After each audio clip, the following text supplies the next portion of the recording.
con nosotros y que interactúen. Vamos a conocer ahora pues a Carmen. Carmen Perona es responsable del Gabinete Jurídico de la Federación de Enseñanza y se han publicado un libro de preguntas y respuestas sobre el profesorado de la enseñanza pública no universitaria. Todo este tema interesante, sobre todo bueno, pues para las personas sin formación, nos lo ha tratado muy bien Jessica Cañón, que ha estado con ella, y esta es la entrevista que nos ha traído para que la conozcan.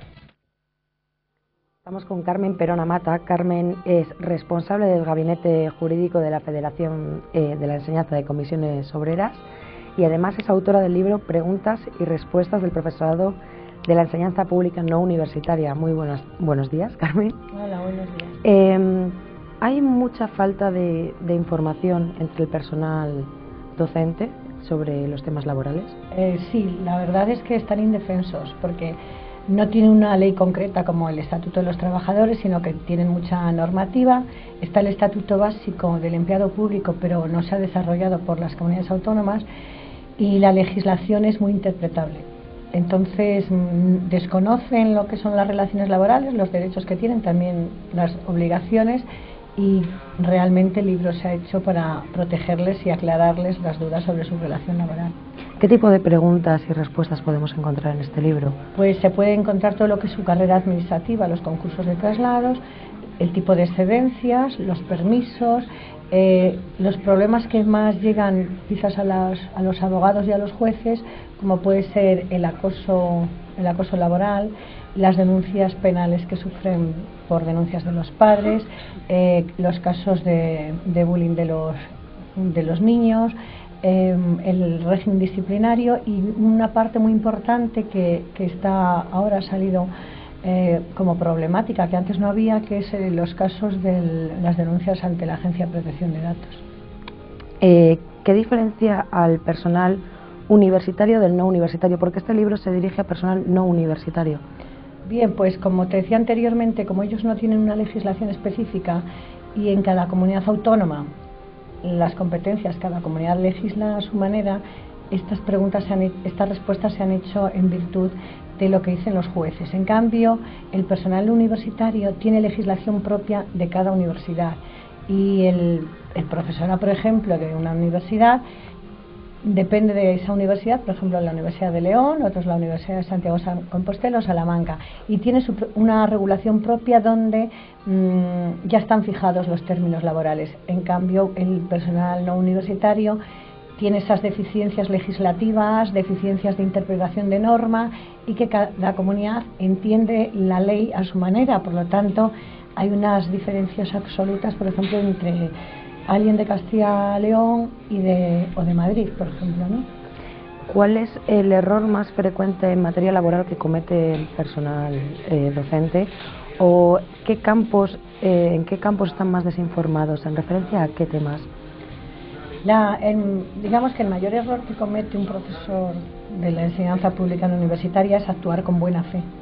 Es decir, actúa con buena fe, por ejemplo, pues si un niño se cae, directamente lo llevan en su coche al sanatorio, y eso no lo pueden hacer, porque no pueden movilizar a un menor, no están autorizados. Entonces, al actuar de buena fe y por el actuar con la diligencia de un buen padre de familia, se les va en contra, y luego se encuentran con las denuncias pues de los padres por haberle movilizado. Entonces tienen desconocimiento de cómo actuar el día a día, porque ellos el conocimiento de la materia, de impartir la docencia y tal, eso lo conocen muchísimo, de hecho actúan bien, pero tienen desconocimiento de cómo actuar aquello que no está reglado, que es la propia enseñanza, ¿no? El actuar con normalidad y con buena fe, que es lo que hacen, a veces se les vuelve en contra.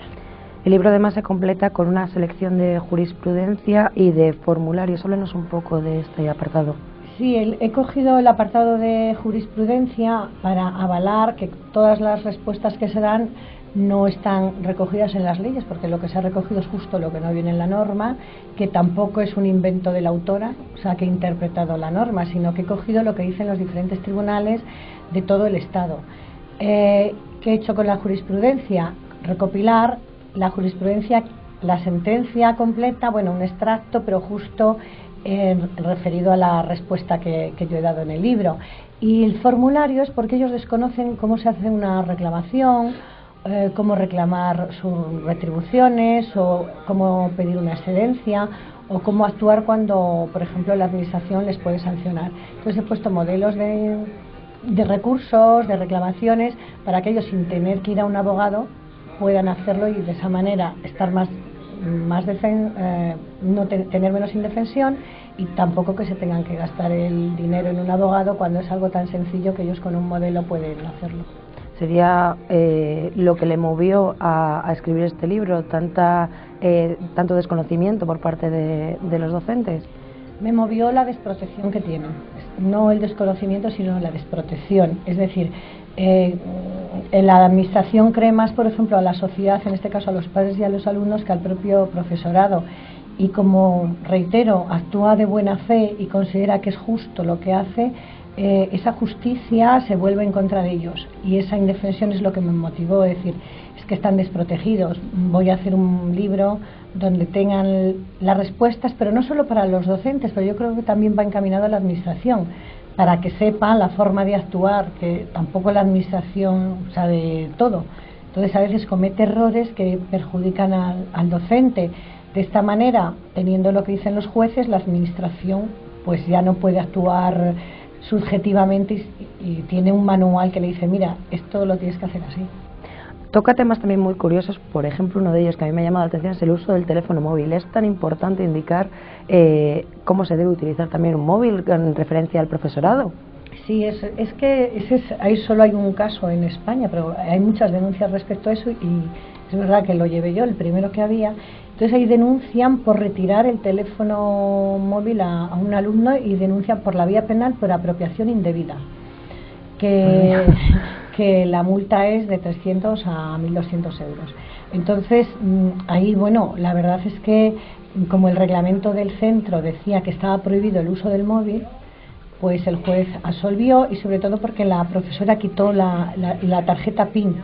Pero si hubiera dejado la tarjeta PIN, sí hubiera sido apropiación indebida, porque te quedas con un uso privativo, que es el móvil del alumno, durante un tiempo que puedes usarlo tú, ¿no? Porque no es un bien tuyo. Entonces se dice lo del móvil porque hay profesores que se retiran el móvil, luego lo dejan en la sala de profesores más del tiempo correspondiente, que son 72 horas. Entonces el móvil está prohibido usarlo en el aula, pero no en el centro.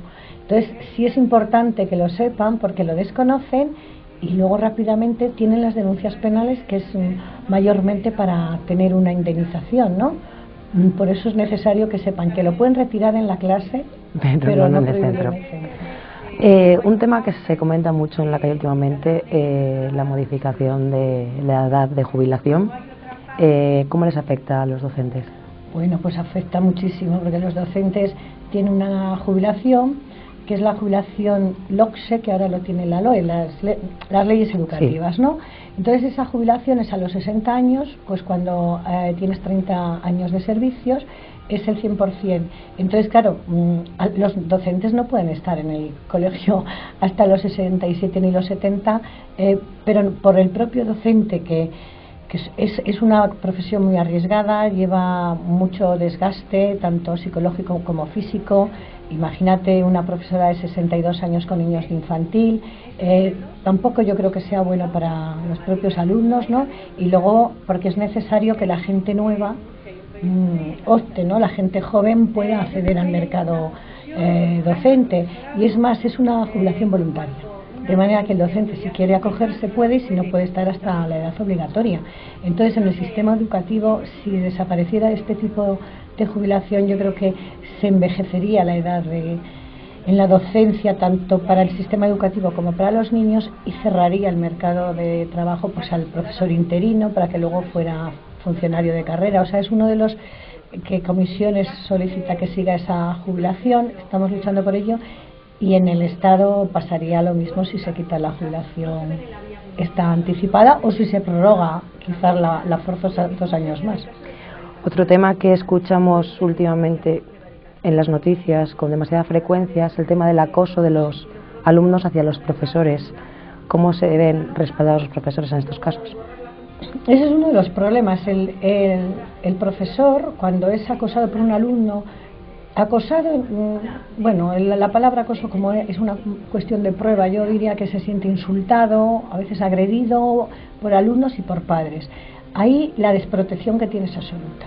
Es decir, la administración, en todo caso, en lugar de dar el principio de veracidad, como dicen a veces algunas leyes educativas que lo tiene por ser funcionario público, no le cree.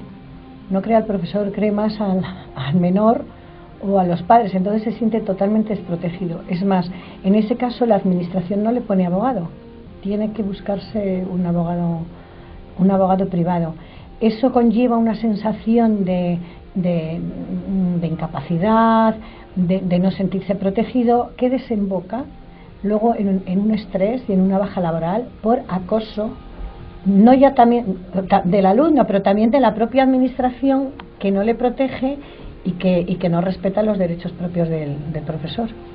Pues muchísimas gracias, Carmen, por habernos acercado una breve selección de los temas que trata este libro, preguntas y respuestas. ¿Cuántas preguntas y cuántas respuestas podemos encontrar? Pues más de 300. Más de 300. Pues desde aquí animamos a todo el personal, al profesorado no universitario, a que compre este manual, que seguro que más de algún consejo van a recibir de aquí. Muchas gracias, Carmen.